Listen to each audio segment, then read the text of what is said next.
Yo, what's up guys, this is Streamlined Editing here, and our first video on this channel, and today's tutorial is on After Effects and Video Copilot optical flares, how to incorporate them in a intro or a video. You can use them in editing and all that good stuff. We're going to do a series of videos. We're going to do some After Effects series, some stuff on Video Copilot plugins, just some basic things, some tracking maybe.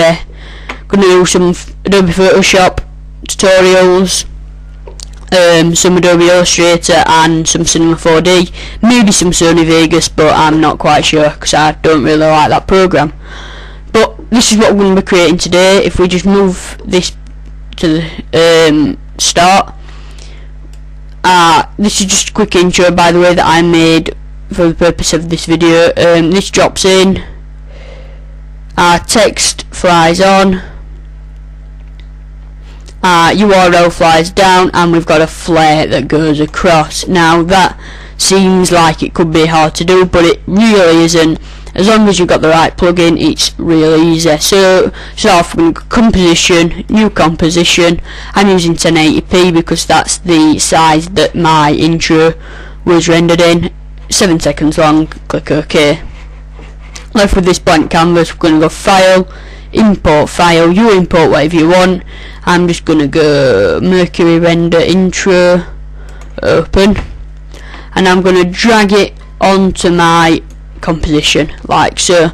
So we've got this. As you can see, this exactly the same as what we had before, but there's no optical flare.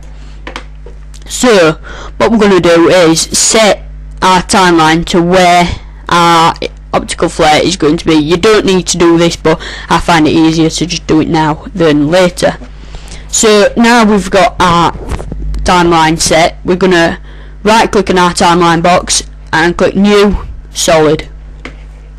OK. Then we're going to go to Effect, Video Copilot, Optical Flares, and we're left with this.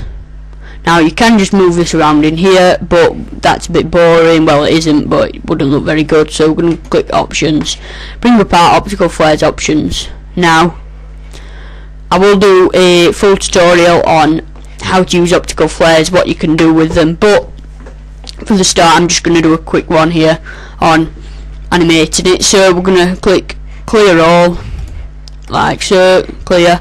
Open up our lens object, glow streak. Move the glow in the middle, get rid of that, annoys me. Pull the streak down to about there, streak brightness up. We're going to take the glow down a little and take the brightness down a little. So we've got this flare. Click OK.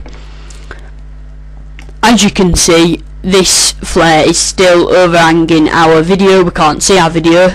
So now we're going to change the mode to add. If you haven't got this view on your timeline, you will have this view. So to change it, all you're going to do is go toggle switches modes, click it, and it will show up. So now black solid, drop the mode down from normal to add, and we've added it to our video. Now yours may look like this, and you haven't got a little cross with the circle. Easy to do, just click optical flares in our effect controls up at the top, and we can move it around. Now we're going to position our flare where we want it to start, which is there. Now we're going in our timeline box, we're going to drop this arrow down, but first I'm going to just move our timeline so we've got a bigger timeline to work with.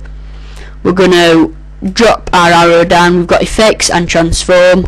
We're going to drop effects down, optical flares, and we've got all these different options here. Now we want it to enter our video when the URL text is dropped, and to move across. So to enter it, we need brightness on and we need position to move it. Now we're going to drop our timeline back 1 frame and take the brightness down to 0. Then when we move it back up a frame, our brightness will be 100%, which is what we want. So now we're going to move it all the way to the end, and we've got position and brightness still. Just move our flare across across to the end, and you'll notice that it's put another keyframe in the end. If it doesn't, just press this little keyframe button here and it will add remove keyframe at current time. So we've got that. Now you'll see in our timeline box that we've got